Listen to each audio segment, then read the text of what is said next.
I much prefer to be positive when it comes to like the Xbox stuff. I think, there's a lot to be positive about. They're starting to finally release some games. If you have an Xbox, you're set for the foreseeable future with the stuff that they're going to be launching and things like that. Again, I think that's somewhat of a positive.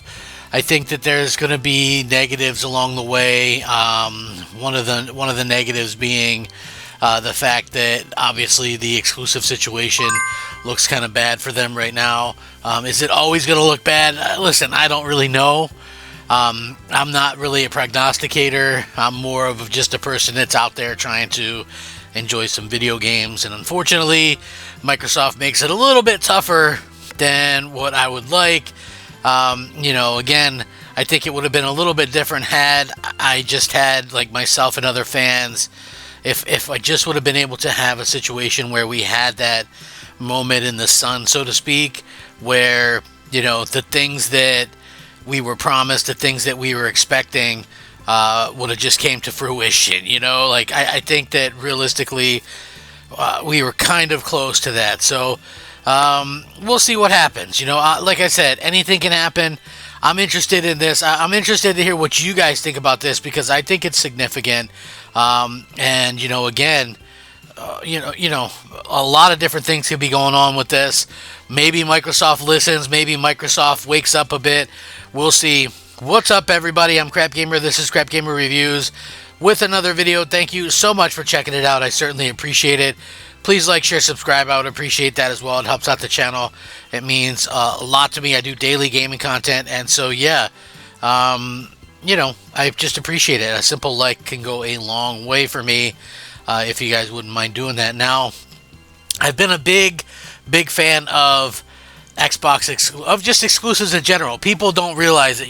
They go, well, exclusives hurt the industry, and I have yet to find anyone argue to me that that's actually the case. And what I mean by that is, the lack of exclusivity can hurt the industry. We're seeing Xbox die. That's hurting the industry. It's dying due to lack of exclusivity. So we'll see how that goes. If that's going to be something that can kind of work out, I guess we'll have to wait and see exactly how Microsoft kind of handles this stuff. So, again, a lot of things can happen.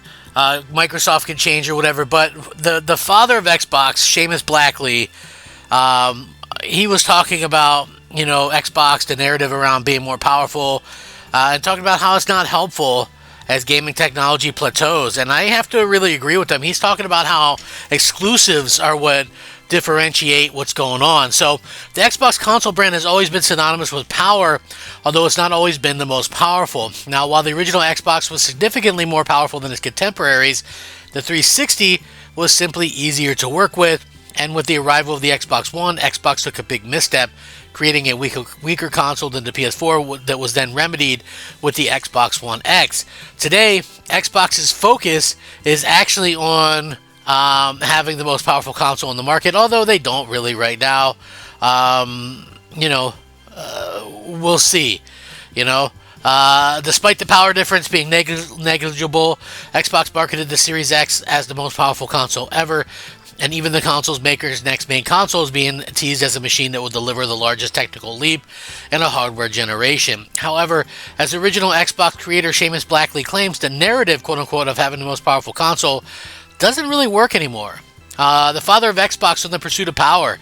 Speaking on an upcoming episode of Video Gamer Podcast, Blackley explained that the marketing around being the most powerful machine available is becoming old-fashioned. The original Xbox was a powerhouse for its time, being the only console with built-in hard drive and only console capable of using pixel shaders, and the only console with the power to run games like Morrowind, KOTOR, Chronicles of Riddick, and Halo. Being the most powerful back then was important for a console arriving after the explosion of the PlayStation 2 because it worked. It was just that was a story that was really worked, and that was relevant then because we were still sort of at the early stages of graphics.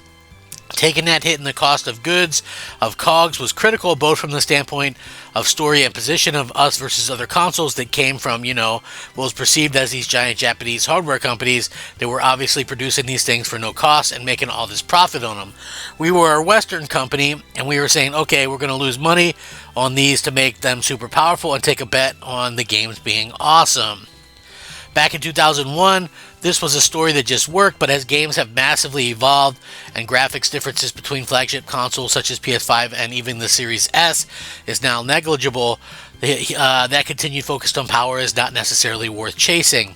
Being the most powerful was also important to getting guys into the future, according to Blackley. And then how they managed that brand and the story going forward is not my effing fault. And it's not, I would not have done things the same way. I don't know if I would have been more or less successful, but I certainly think that that's a narrative. Being around more powerful is not helpful today. Talking about content, Blackley said the reason to buy a console is still the same as it's ever been. It's not about the most power, the highest resolution games, or fidelity of ray traced. It's about content available to players on that machine. Before, it was about what the content could do. Now it's about what the content is. He says, and I quote, I remember seeing like Gran Turismo when it came out for PlayStation, and I had to buy it just because I couldn't believe what was happening on the screen. What was happening on the screen right and then was compelling, and that doesn't exist anymore. Like, there's no more graphics that make you feel that way. And now the battle for content has switched away from that sort of technical achievement into other things. And I think that if you want to win, you have to find these other things that they're compelling into people, right? You have to create the experience that these people, that they see that they have to have it. Because what you're really doing is you're sort of like trying to suck a huge grape through a straw.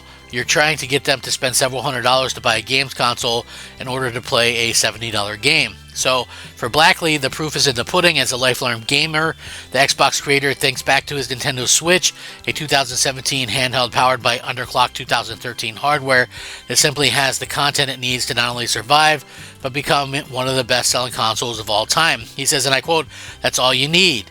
I have played through Breath of the Wild maybe 3 or 4 times. I'll just keep playing through it, and I can carry it with me. I can have it on a plane. I can have it on a plane flight. Or Skyrim on Switch. Sure, I can blow 6 hours in Skyrim, no problem."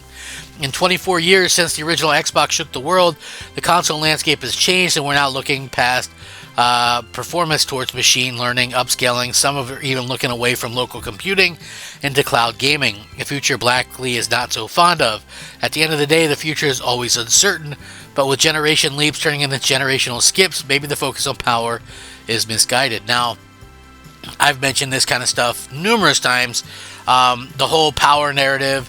Xbox has already had the most powerful console for 7 years. Right? People don't want to believe it. Xbox One X launched in 2017, absolutely destroyed the PS4 Pro in power, but hardly anybody took advantage of it. And that's kind of the thing that you have to look at when you look at these types of things.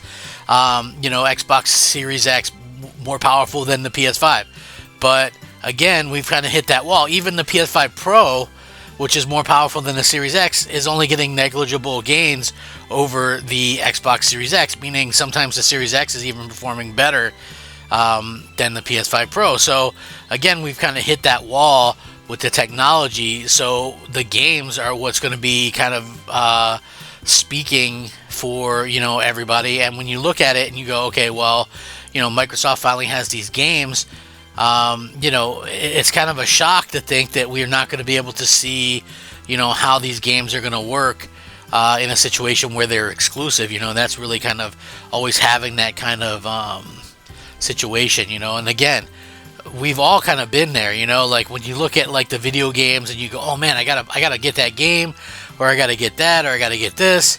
I think that's really what kind of happens with video game and content. Like you would see something that your friend had, maybe you had to get that, you know what I'm saying? So that's the way that I look at things, realistically, you have to have something that's compelling to everybody. And again, a great game will sell people on the platform. Like that can happen. Is that going to be something that continues to happen and continues to be a thing? I don't know.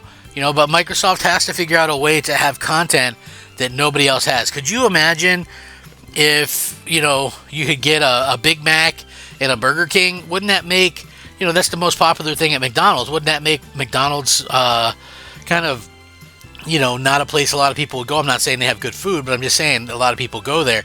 Or what if I could watch Stranger Things on Disney Plus? Wouldn't that make Netflix pointless for me, right? So you got to have stuff that's exclusive. I don't care what you're selling. You got to have something there to hook people in. Let me know what you guys think. Rack 'em up. Crap Gamer out.